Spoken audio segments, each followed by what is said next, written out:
On December 28, 1956, two of the 7 children born to Joseph Cornelius and Loretta Marcella Grimes, sisters Barbara, 15, and Patricia, 12, opted to view a screening of the Elvis Presley film Love Me Tender at a Brighton Park theater. Barbara and Patricia have been described as being inseparable sisters and attentive students at the Thomas Kelly High School and St. Maurice's Catholic School, which they respectively attended. They are also known to have been devoted fans of Presley, and both had recently joined his official fan club. This particular occasion was the 11th time the girls had viewed this particular Presley film, and the sisters are known to have left their residence at approximately 7:30 p.m., having promised their mother they would be home before midnight. The Brighton Theater was located approximately 1.5 miles from the girls' McKinley Park home, and Barbara and Patricia are presumed to have had approximately $2, the equivalent of about $29 as of 2025, in their possession. At the time they left their home, with Barbara having been instructed to keep 50 cents of this money in the zipper of her wallet, should the two girls opt to view the second screening of this film scheduled to be shown at the theater that evening. It is unknown how the sisters actually traveled to the Brighton Theater on this particular date, although they had invariably either walked or traveled by bus to this destination on previous occasions. A school friend of Patricia named Dorothy Weinert would later inform investigators she had been seated behind the girls with her own younger sister during the film, although Weinert and her sister had left the theater at the intermission of the double feature screened at the Brighton Theater that night at approximately 9:30 p.m. As they had done so, Dorothy saw the Grimes sisters waiting to purchase popcorn. The two had seemed in good spirits, and neither Weinert's sister noticed anything untoward in their demeanor. Both sisters stayed to view the second screening of Love Me Tender, thus meaning they would be expected to return home at approximately 11:45 p.m. When the girls had not arrived home by midnight, their mother Loretta sent their older sister Teresa, aged 17, and brother Joey, aged 14, to wait by the bus stop located closest to the family home for their arrival.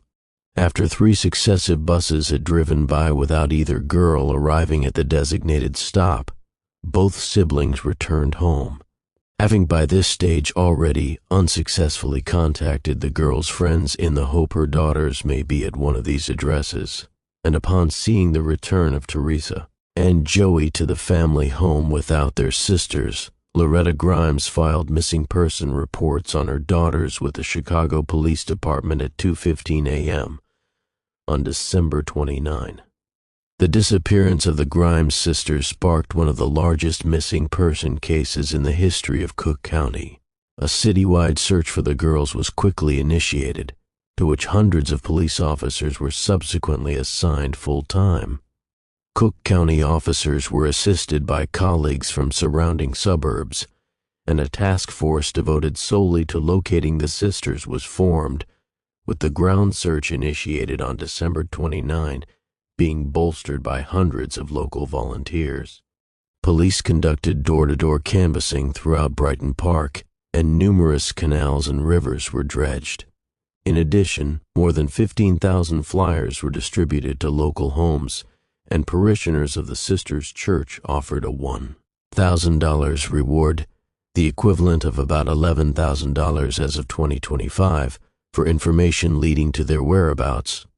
As a result of this coordinated investigation, thousands of people would be questioned, with some 2,000 individuals subjected to serious interrogation pertaining to their potential culpability, although the 2 arrests and charges brought against individuals who confessed to the crime subsequently collapsed. One individual, Edward Bedwell, asserted he had been coerced into giving a confession after being subjected to a prolonged interrogation. Despite police efforts and extensive media appeals producing many reported sightings of the girls, little in the way of hard evidence was yielded, although several teenagers who had been at the Brighton Theater on December 2008 did inform investigators they had seen the sisters conversing with then entering a car driven by a young man whose physical appearance had been similar to that of Elvis Presley. The vehicle described by these eyewitnesses was consistently described as being a Mercury model.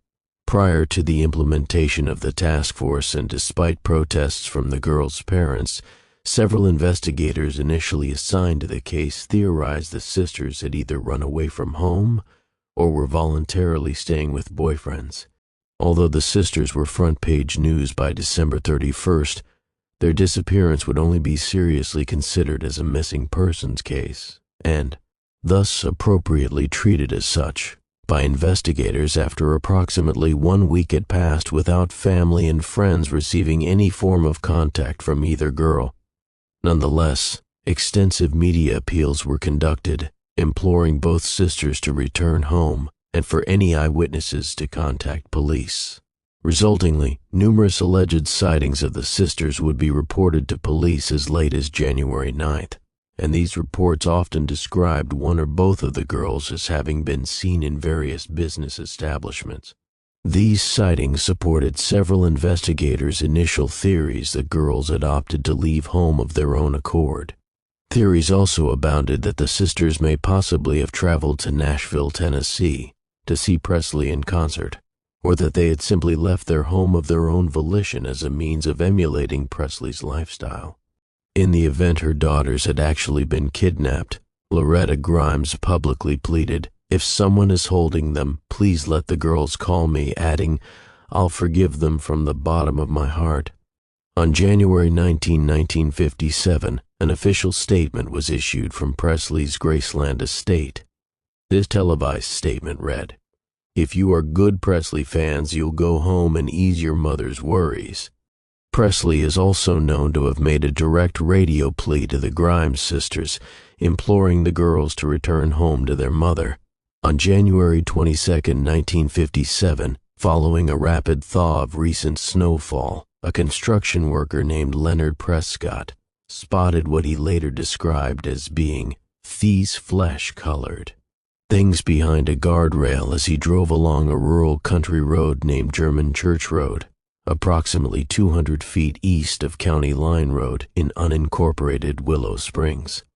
Initially unsure of the origin of what he had seen, and believing the forms may be mannequins, Prescott later returned to the site with his wife, Marie, who fainted upon taking a closer look at what her husband had earlier seen. The forms were actually the nude, frozen bodies of the Grimes sisters, and the Prescotts immediately reported their findings to the Willow Springs Police Department. The girls' bodies lay upon a flat, horizontal section of snow-covered ground directly behind the guardrail, which extended for just 10 feet before the incline of the embankment of Devil's Creek. Barbara lay on her left side, with her legs drawn slightly up toward her torso. Patricia lay on her back, with her body covering her sister's head, and her own head turned sharply to the right.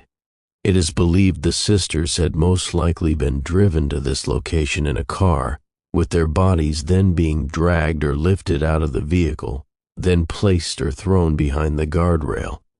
3 wounds resembling those typically inflicted by ice picks were discovered upon Barbara's chest, and injuries resembling blunt force trauma were visible upon her face and head, while numerous injuries resembling bruises were discovered upon Patricia's face and body. The girl's father, Joseph Grimes, was driven to the crime scene to formally identify both bodies. Following Joseph's initial positive identification of the bodies, over 160 police officers from several suburban Chicago police departments, assisted by numerous local volunteers, conducted a search of the crime scene with the additional assistance of the forest preserves. This search uncovered little or no real evidence linked to the crime. Any potential link any item discovered at the crime scene had to the murders has never been determined, and the search itself was later criticized due to those organizing the search allowing untrained individuals to trample over any evidence that may have been at the location. The decedent's autopsies were performed the day following their discovery. These autopsies would be performed by 3 experienced forensic pathologists who, following a 5-hour examination of each body, were unable to reach agreement on either a date or a cause of death. These experts did determine via an examination of the sisters' stomach contents that contained the approximate proportions of the last known meals and subsequent snacks the sisters had eaten on the evening of December 28th that both girls had most likely died within. Approximately 5 hours of the time they had last been seen alive at the Brighton Theater, thus fixing the most likely time of death in each instance to have been either the late evening of December 28th or the early morning of December 29th. The cause of death in each case was ruled as being a combination of shock and exposure, although each pathologist reached this conclusion via a process of eliminating other causes. In addition, these experts concluded that many of the wounds discovered upon the girls' bodies had most likely been inflicted by rodents, with the actual puncture wounds having most likely been inflicted after death. No obvious fatal wounds were discovered upon either girl's body, and toxicology reports revealed that neither girl had been drunk, drugged, or poisoned prior to her death. No items of the sisters' clothing were ever found, although their bodies were described by the pathologists as being markedly clean. The autopsies would also discover that Barbara had likely engaged in sexual intercourse, either consensually or unconsensually, around the time of her death, although no evidence of forcible molestation was found. The official death certificates of both Barbara and Patricia would list their cause of death as being murder, the specific means of which, in both cases, was listed as being secondary shock, resulting from exposure to low temperatures, which had reduced each girl's body temperature below the critical level compatible with life. One of the coroners to perform the autopsies, Walter McCarran, surmised the sisters' bodies had lain undiscovered behind the guardrail on German Church Road for many days before their eventual discovery, stating that the bodies' markedly preserved condition given the time interval between their disappearance and discovery had been due to the frigid temperatures in the weeks prior to January 22, adding that this had been due to recent snowfalls and the frigid climate. McCarran also concluded the girls' bodies had lain undiscovered for more than 3 weeks because a layer of snow had blanketed the area on January 9th, and that the snowfall had rapidly melted in the days immediately prior to their discovery. Despite these official conclusions, the chief investigator for the Cook County Coroner's Office, Harry Gloss, disagreed with the official time of death, later stating, "To the media there had been numerous marks of violence on those girls' faces strongly indicative of their being the recipients of violence as opposed to post-mortem rodent infestation." Gloss also contended that a thin layer of ice found encrusted upon the sisters' bodies indicated they had most likely been alive until at least January 7th, since only after that date would there have been sufficient snowfall to react with the girls' natural body heat in such a climate, and thus create the layer of ice discovered upon their nude bodies in this location. Gloss contended this proved their bodies had been warm when they had been deposited beside German Church Road, since only after January 7 had there been sufficient snow to create such an ice layer upon and around their bodies.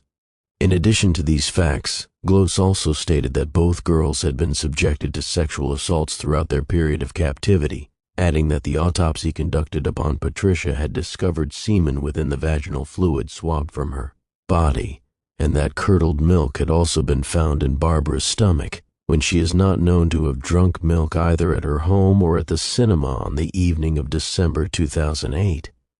The chief investigator of the Cook County Coroner's Office, Harry Gloss, strongly believed an official suspect in the case named Edward Bedwell had been the individual who had committed the sisters' murders.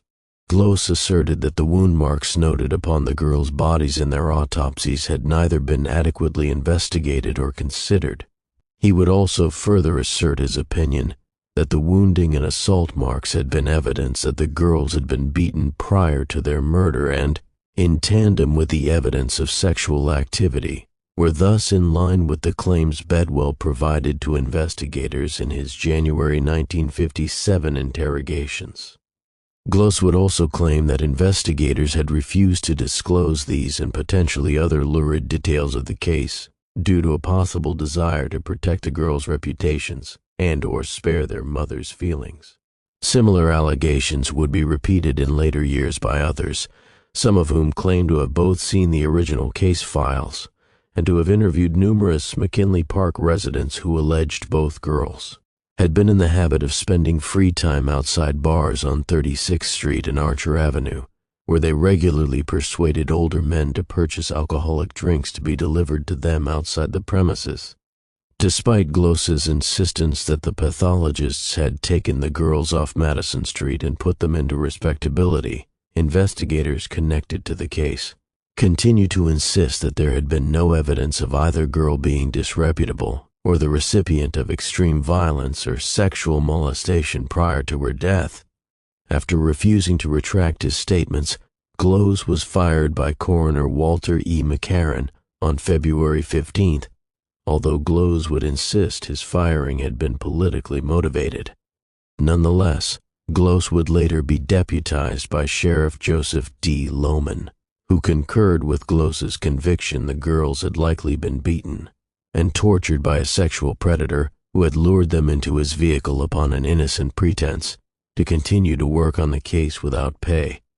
Between the last confirmed sighting of the sisters at the Brighton Theater on December 28, 1956, and the subsequent discovery of their bodies 25 days later, several unconfirmed sightings of the sisters both in and outside Chicago were reported to the Chicago Police Department. The most widely reported sightings include the following. Numerous people stated to investigators they had seen the girls boarding a Chicago Transit Authority bus on Archer Avenue, heading east into the city after the screening. Those who reported this sighting to police included the bus driver. The sisters allegedly alighted at Western Avenue, approximately halfway between the theater and their home, at approximately 11:05 p.m. Why the sisters would exit the bus at Western Avenue is unknown. A young man named Roger Menard informed investigators he had also attended the December 28 screening of Love Me Tender, having sat behind Barbara and Patricia Grimes and close to Weinert. According to Menard, he had left the theater approximately 1 minute before the sisters, who had walked down Archer Avenue a short distance behind him before a late model, green Buick, had stopped alongside them. The girls hesitated before continuing walking. Just past 42nd Street, with the sisters by this stage walking ahead of him, a black 1949 Mercury, occupied by two teenage boys, pulled alongside the girls, although they simply giggled before continuing walking in the direction of their home. Two teenage boys named Ed Lorden and Earl Zastro informed investigators that while they had been driving through McKinley Park at approximately 11:30 p.m. on December 28, they had seen the sisters on 35th Street. Reportedly, the two had been giggling and jumping out of doorways at each other near Seeley and Damon Avenues, with one youth exclaiming to the other that they were those two Grimes sisters as they passed them. At this point, the girls would have been approximately 2 blocks from their home. A security guard named Jack Franklin later informed investigators he had offered directions to two girls on the morning of December 29, approximately 12 hours after they had left the theater. This verbal exchange had allegedly occurred near Lawrence and Central Park Avenues, and Franklin later concluded the girls had been the Grimes sisters, adding the sole reason he had recalled this conversation was that both girls had been both rude and abrupt to him. On the same date of Franklin's alleged sighting of Barbara and Patricia, a friend of Barbara's named Judy Burrow reported to investigators she had seen the sisters at approximately 2:30 p.m., walking westward on Archer Avenue, 2 blocks from Damon Avenue. A classmate of Patricia's named Catherine Borak was adamant she had seen Patricia walking past a restaurant. Borak had been inside in the early evening of December 29. According to Borak, Patricia had been in the company of 2 unidentified young girls. This sighting was followed by another, 6 hours later, by a cashier at the Clark Theater in downtown Chicago, who claimed she had seen both girls at 12:45 a.m. A railroad conductor named Bernard Norton reported seeing the 2 girls aboard a train near the Great Lakes Naval Training Center in north suburban Glenview. According to Norton, The two girls had been searching for two sailors named Terry and Larry Dawn.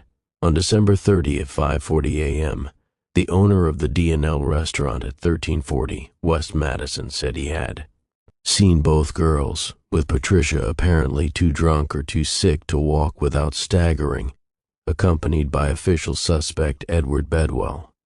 This location was over 5.5 miles from the Brighton Theater. A clerk at the Claremont Hotel, after viewing the bodies at a mortuary, likewise identified the sisters as having checked into the hotel on this date. On January 1st, 1957, the girls were reported as having been seen aboard a Chicago Transit Authority bus on Damon Avenue. The following week, a night clerk at the Unity Hotel on West 61st Street refused two girls a room because of their age. This clerk believed the girls in question had been the Grimes sisters. On January 3rd, 3 employees at an Englewood Kresge department store claimed to have seen both girls listening to music at the store's record counter. Each employee stated the sisters had been listening to music by Elvis Presley, adding credence to the theory that both sisters had run away to Nashville. On January 17th, a woman named Pearl Neville contacted investigators to state she had met both girls in a Nashville restroom on January 9th, and that she had accompanied them to a state employment agency to search for work. According to Neville, both girls had been in what she described as being a tired, bedraggled condition. A clerk at this agency would later identify the sisters from photographs, also recalling that both girls had used the surname Grimes in the application forms they had populated. In the early hours of January 14, the parents of a classmate of Patricia Grimes named Sandra Tolsten received 2 separate anonymous telephone calls. During the first call, nobody at the other end spoke. Picking up the second phone call approximately 15 minutes later, Sandra's mother, Anne, heard a frightened and depressed young female voice asking, "Is that you, Sandra? Is Sandra there?" Before Anne could bring her daughter to the phone, the call was terminated.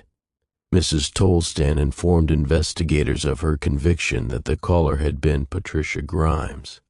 Following the January 19 television and radio appeal by Elvis Presley imploring the sisters to return home, Chicago Sun-Times advice columnist Ann Landers received an anonymous letter, allegedly written by a girl who claimed to have witnessed the sisters being forced into a car by a young male on the night of their disappearance. Although a partial license number was provided with this letter, subsequent police endeavors to trace the vehicle proved fruitless. The author of this letter was never identified, and the actual contents were never authenticated.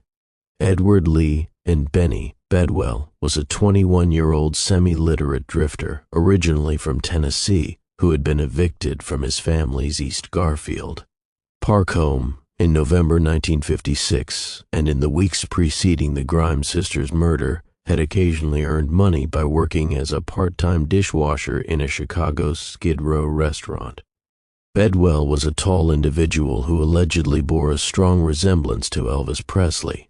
According to John and Minnie Duros, the owners of the restaurant where Bedwell had been employed, he and another young male had been at her premises in the company of 2 girls who physically resembled the Grimes sisters in the early morning of December 30th.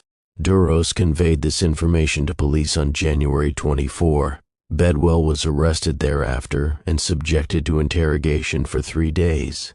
Initially, Bedwell was insistent that John and Minnie Duros and a patron named Renee Eccles, who had corroborated the Duros' eyewitness statements, were mistaken in their identification of the girls he had been in the company of on December 30th. However, he was formally charged with the sisters' murders on January 27, 1957, having signed a 14-page confession in which he said that he and a 28-year-old acquaintance named William Cole Willingham had indeed been in the company of the Grimes sisters on December 30th. He stated that they were together until January 7, typically drinking in various West Madison Street Skid Row saloons. According to Bedwell, after several days in the girls' willing company, shortly after he and his companion had fed the sisters hot dogs. They had extensively beaten both girls before throwing their nude bodies into a snow-filled ditch when both sisters had refused their sexual advances. Upon reading Bedwell's confession, Loretta Grimes was quoted as stating, "It's a lie. My girls wouldn't be on West Madison Street. They didn't even know where it was." Willingham admitted he had been in the company of Bedwell and two girls in the early hours of December 30th, but denied the girls had been the Grimes sisters. He also emphatically denied any involvement in the murders. Bedwell himself would later recant the confession he had provided to investigators, stating that he had only provided a confession after being held in custody for 4 days, in the mistaken belief the police would subsequently release him if he did so. The autopsy reports upon both girls also supported Bedwell's recantation, as no alcohol or hot dogs were found in either victim's blood or digestive systems, nor had the girls been beaten to death. Furthermore, Bedwell is also known to have been clocked in at Ajax Consolidated Company, his place of employment, from 4:19 p.m. on December 28, 1956 to 12:30 a.m. on December 29, covering the most likely time of the sisters' abduction, with further records confirming Bedwell had been working in Cicero on the date he said he had murdered them. On February 6, Bedwell was freed on a $20,000 bond, the equivalent of about $224,000 as of 2025, paid for by an individual from Champaign. The same year of his acquittal, Bedwell would be tried and acquitted of the 1956 rape of a 13-year-old girl in Oak Hill, Florida. He died in November 1972. Max Fleeg was a 17-year-old suspect in the sisters' murders. Initially considered one of the prime suspects, due to his age, Fleeg was protected by contemporary Illinois laws that prevented juveniles from subjection to polygraph tests.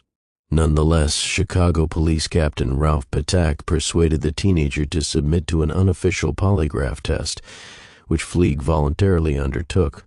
In the course of this unofficial polygraph test, Fleeg allegedly confessed to the murders. With no legal means of using this test as evidence against Fleeg, police were forced to release him without charge. In addition, police were unable to charge Fleeg with the murders due to there being a lack of physical evidence corroborating his confession that he had kidnapped and subsequently killed the sisters. Fleeg was later jailed for the unrelated murder of a young woman. Walter Krantz, a 53-year-old steam fitter and self-proclaimed psychic, phoned a switchboard operator at Chicago's Central Police Complaint Room on January 15 to inform the operator of his conviction that both sisters were deceased and that their bodies could be found in an unincorporated area of Lyons Township. Krantz refused to disclose his name to the operator in this phone call, simply stating that he had experienced this revelation in a dream before terminating the call. Nonetheless, the operator was able to trace the call to a location close to his home. The park described by Krantz in his telephone call would prove to be approximately 1 mile from the true location where the girls' bodies would be just found 1 week later. When questioned, Krantz informed police that several members of his family and ancestors possessed psychic powers, and that he had experienced this particular vision after a night of heavy drinking. Although initially considered by police to be their #1 suspect in the murders, and with handwriting experts also determining he may have written a ransom note, received by the girl's mother prior to the discovery of her daughter's bodies, Krantz denied any involvement in the sisters' abduction and murder. After being subjected to multiple interrogations, he was released. And they were nice, ordinary little girls. Poor and happy, we all were. Their mother had to work and she assigned them housework, like mopping the floors. Our idea of fun was to pour soapy water over them and slide around in our bare feet, giggling, silly little kid stuff, you know. They might have accepted a ride with someone they knew to get warm. Either that, or someone forced them into a car. In the weeks between the disappearance and subsequent discovery of her daughter's bodies, Loretta Grimes was unable to work and thus earn money to raise her children, and pay the mortgage upon her home. Friends and neighbors of the Grimes family, plus classmates and teachers of the sisters, organized various initiatives to raise funds for the family. Additional funds would be raised via the local press and council, with the donations raised via all various methods ranging from 50 cents to $500. Consequently, all funds raised would enable the Grimes family to both pay the remaining mortgage on their home and bury Barbara and Patricia's bodies. Following a wake held in the girls' memory on January 25 and a holy mass conducted at St. Maurice Church, Barbara and Patricia Grimes were laid to rest at the Holy Sepulchre Cemetery in Alsip, Illinois on January 28.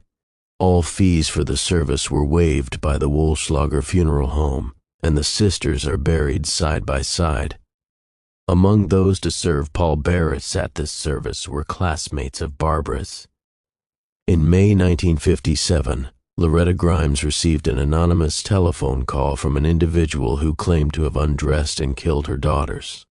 Although the Grimes family had received numerous hoax phone calls following the girls' disappearance, this particular caller, having ridiculed police efforts to affix blame upon suspects such as Edward Bedwell, ended his phone call with information indicating he may indeed have been the perpetrator and knows something about your little girl that no one else knows, not even the police. The smallest girl's toes were crossed at the feet. This caller then laughed before terminating the call.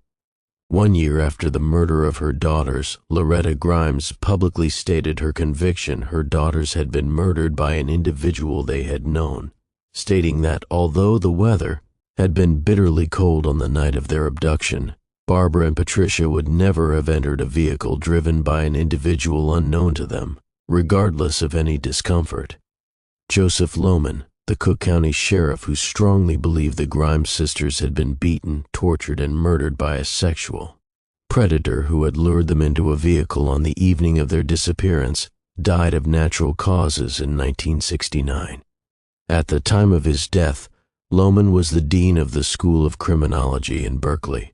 On the 18th anniversary of the disappearance of the Grimes sisters, Ernest Spiotto, the sole detective who had been involved in the investigation of the girls' murders from the very beginning and who remained assigned to the investigation, again announced to the media the police had no credible suspects in the case. Officially, the murders of the Grimes sisters remain unsolved, although this is an open case. The Grimes sisters' younger brother, James Grimes, who was just 11 at the time of his sister's murder, stated in 2013 that he welcomed what he saw as a public unreopening of the case, stating, "Said I just assumed it was never going to be solved. But maybe there's hope."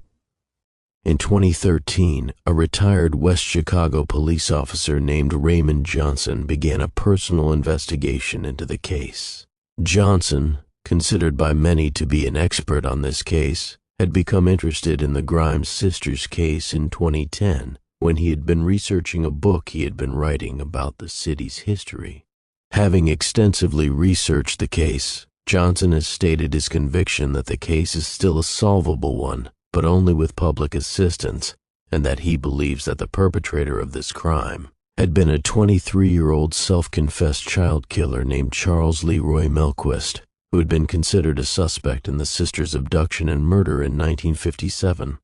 Melquist had been convicted of the September 1958 murder of a 15-year-old girl named Bonnie Lee Scott, whom he had known prior to her murder, and whose decapitated body had been found 2 months after her disappearance less than 10 miles from where the Grimes sisters' bodies had been discovered. Following the discovery of Scott's body, investigators had noted similarities in this murder and body disposal, and that of the Grimes sisters.